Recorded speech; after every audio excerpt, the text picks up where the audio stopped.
Friday practice came with challenges. It's the first time on the track since the GTP's team made some needed suspension and aero setup changes to the TT. The car seemed to wallow through the turns and was pitchy under braking, wanting to transfer weight faster than I could balance, costing time.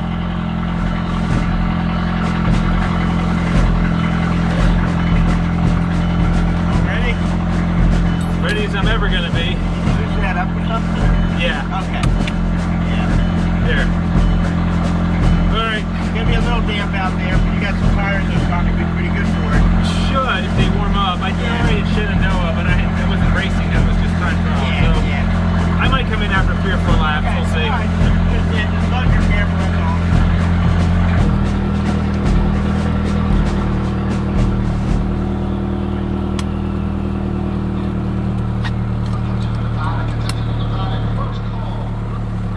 At the track, the RP Performance team and I set about adjusting the shocks from medium to full firm.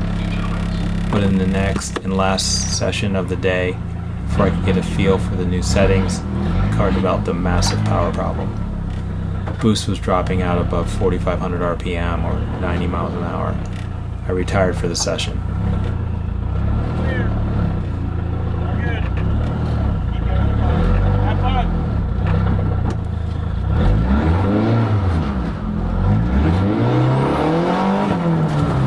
Concern over a wastegate mechanical failure led me to consider the boost control solenoid. I had a spare on the shelf and swapped it in the next morning. With crossed fingers, this had corrected the issue.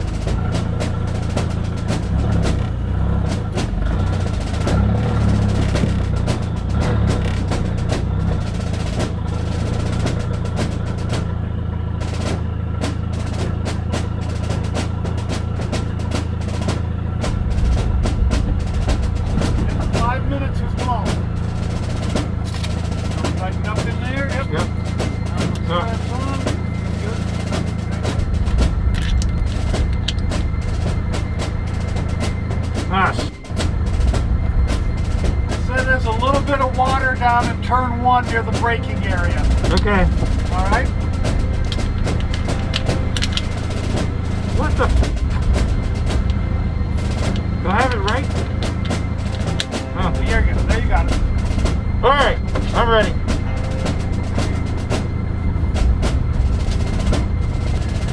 Alright, Audi. Let's do this again.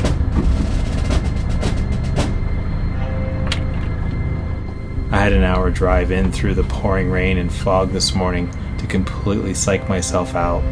My nerves are on edge, as you can hear while I fight with my Hans device. I've logged about 200 miles in wet and rain conditions, but this would be my first rain race. My concern, rightfully so, is about getting caught up in someone else's misfortune. I run Toyo R888R tires, which have some ability over full slicks in these conditions, but hydroplaning is hydroplaning. I'll need the Quattro all-wheel drive this morning.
Good morning, Summit Point Motorsports Park. Welcome back. Sunday morning, gentlemen.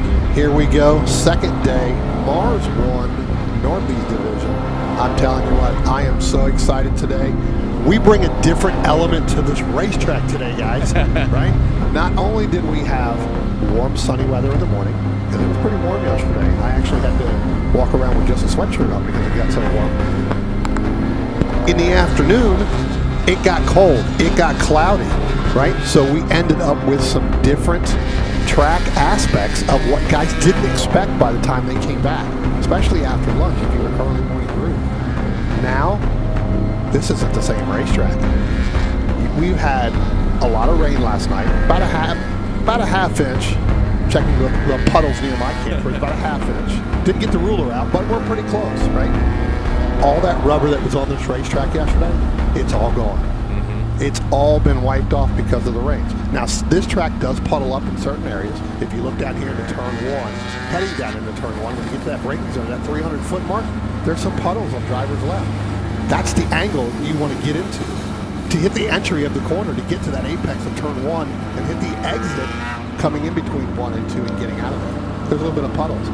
This first morning group in this bracket, they've got 10 laps. A lot of these guys are going to go out on wets, right? This track is very, very damp.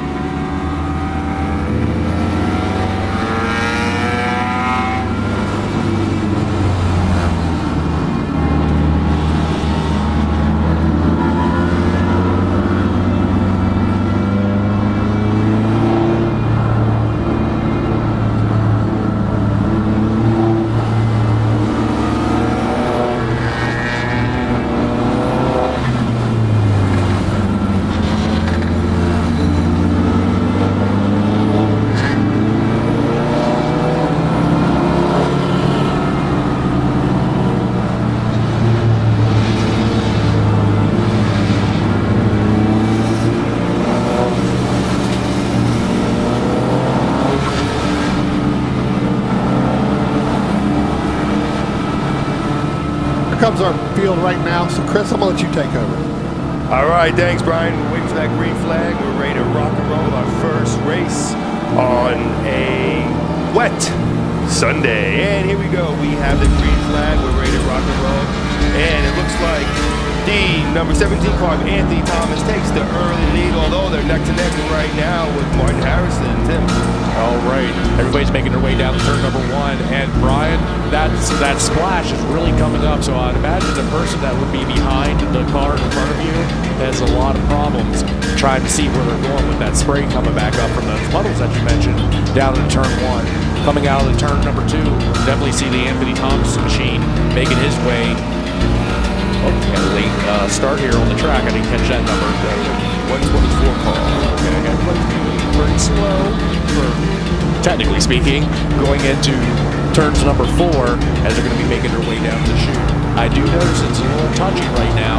These guys are trying to feel this track out as they're making their way on a wet track this Sunday morning.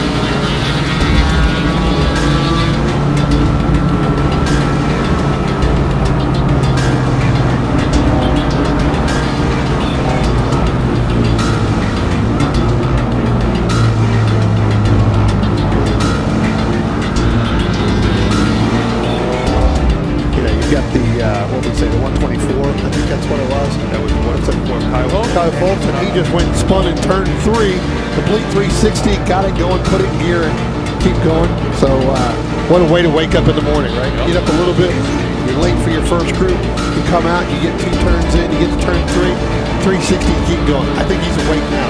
Yes, that was definitely 2 360s on that one. Well, that would be a 720.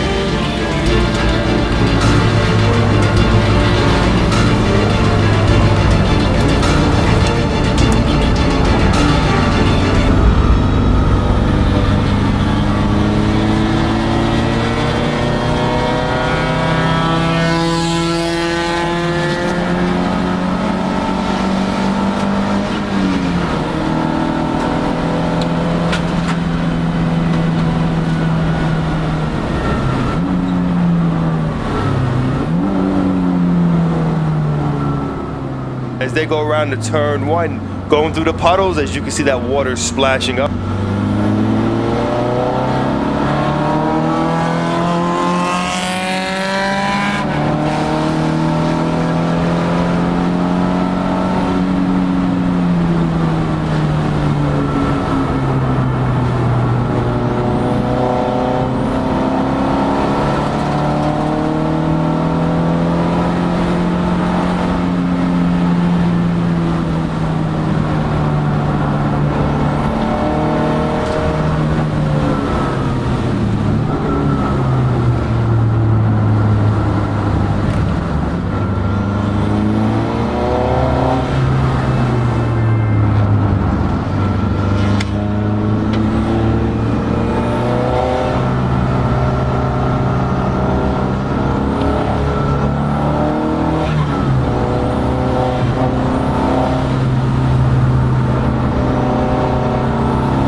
Charles Greenhouse, who's in third place right now. Yes, our number 19 car just passed the 111.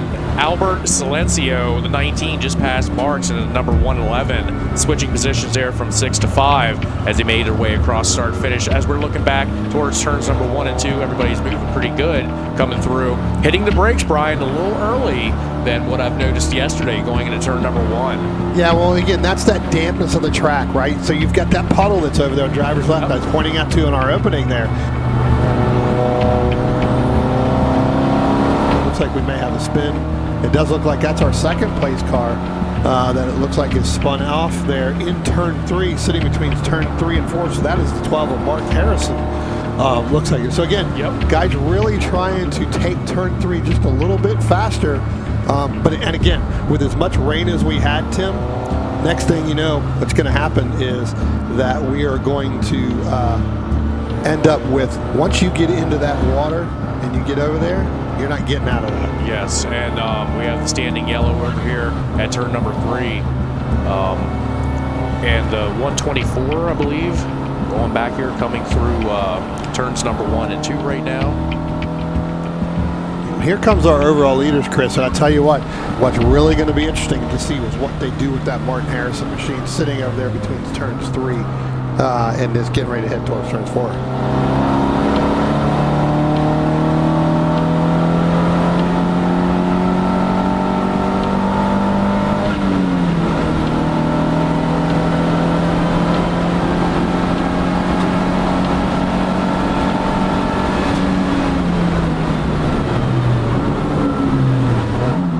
So we are going to go to a full course yellow. Okay. Full course yellow. That car of Martin Harrison is not in a good spot coming out of turn 3 there up on top of the hill. And the reason being for that is because with this damp track, what ends up happening is it goes to show you that since we've already had 2 slide through there already, it's safe to go ahead and go to that full course caution and turn around and get that car out of there. Again, today, if you slide off the track at any point, you're more than likely not going to get back on the racetrack pretty easy unless you've already got that forward momentum. So at this point in time, I would be safe to say that that is a compromising position for him in case somebody else would come off. And I did see the 114 of Tim Frank come off the track and make the right, so he's going to call this a little early. And again, these guys are going to come back for another session here, a little later this morning. So again, they're kind of like and I hate to use this word, they're kind of like the somewhat of the guinea pigs to ride the track off, right? I can understand. So it becomes a little bit of a challenge, if your car's really not set up to run in the rain, because there is a variations of setups when you have a rain, wet racetrack and a dry racetrack, right? So Rescue One's going to go out and pick up that Martin Harrison machine. But like I said, you get in the grass, you're more than likely, unless you've got momentum going forward, you're not getting out of it. So, not unless you have Rescue One. But our pace car picks up the field coming out of turn 10, which would be the Anthony Thomas machine, that BMW. So again, Here comes our overall leaders right now to the start finish behind the pace car.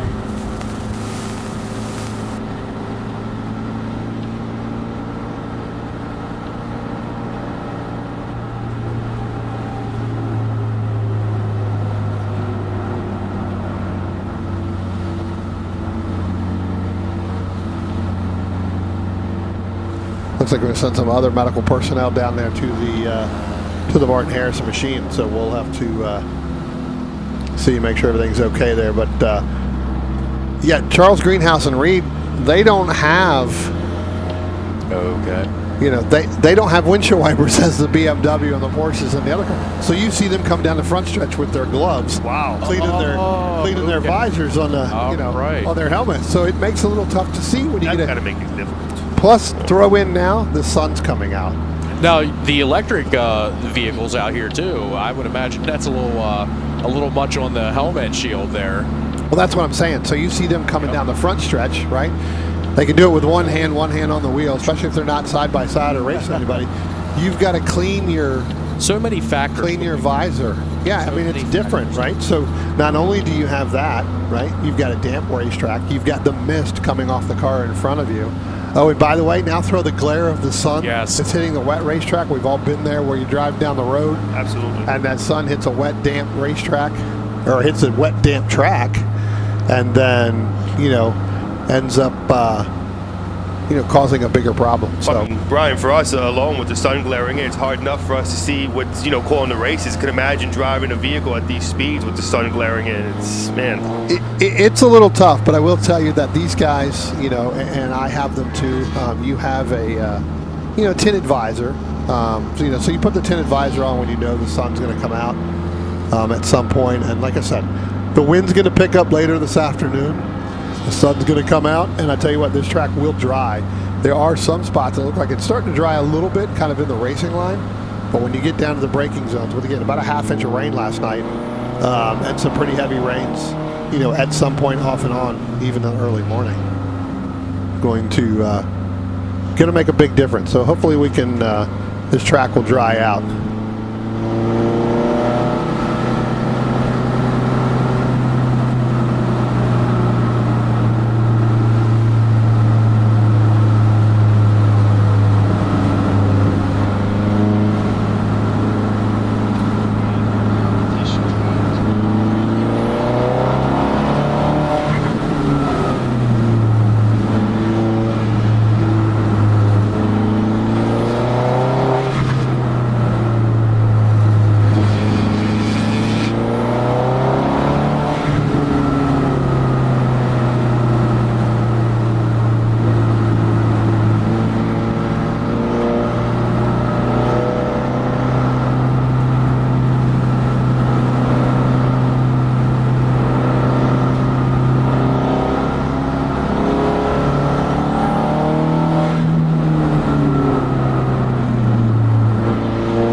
Like we have a front loader heading out along with another EV vehicle. Yeah, guys, it looks like they're going to have to fix a little bit of the tire barrier down here, maybe. Kind of right going up the hill. Looks like they're going to do a black flag all. So it looks like next time by they're going to bring the cars down pit roads.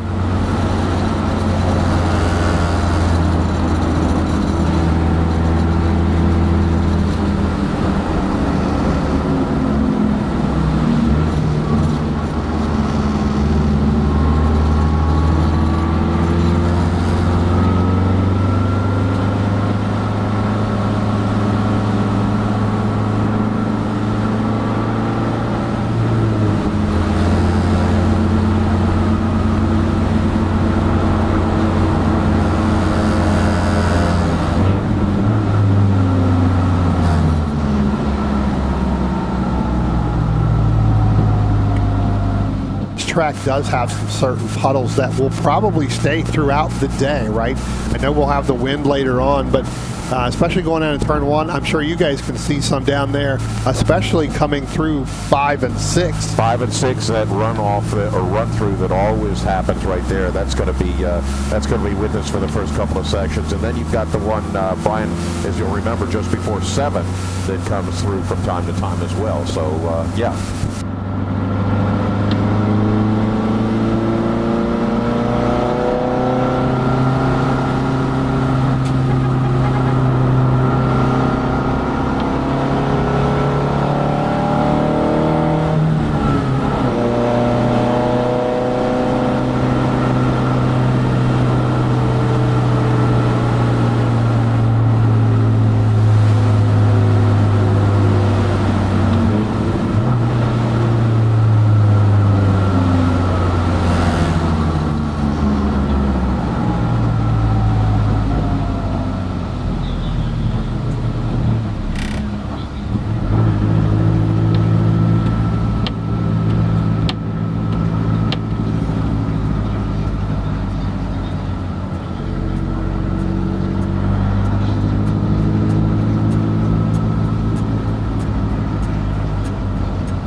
looks like our first group in bracket, our Group 3 bracket's going to be, they're going to call that race right there. So they're going to pull them off the track. So we'll have a little bit of delay while it does look like they are going to have to fix some of the tire barriers over here in between 3 and 4, gentlemen.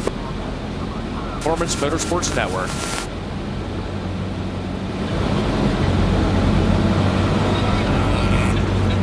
Lunch.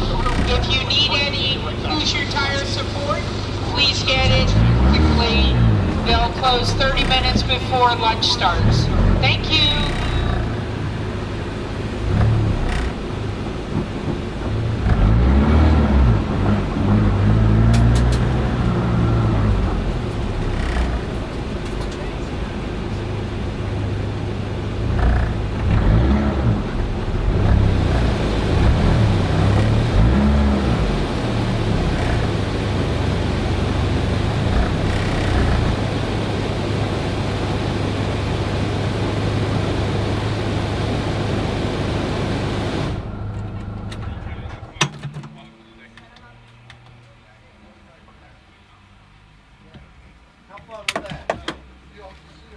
I had a blast.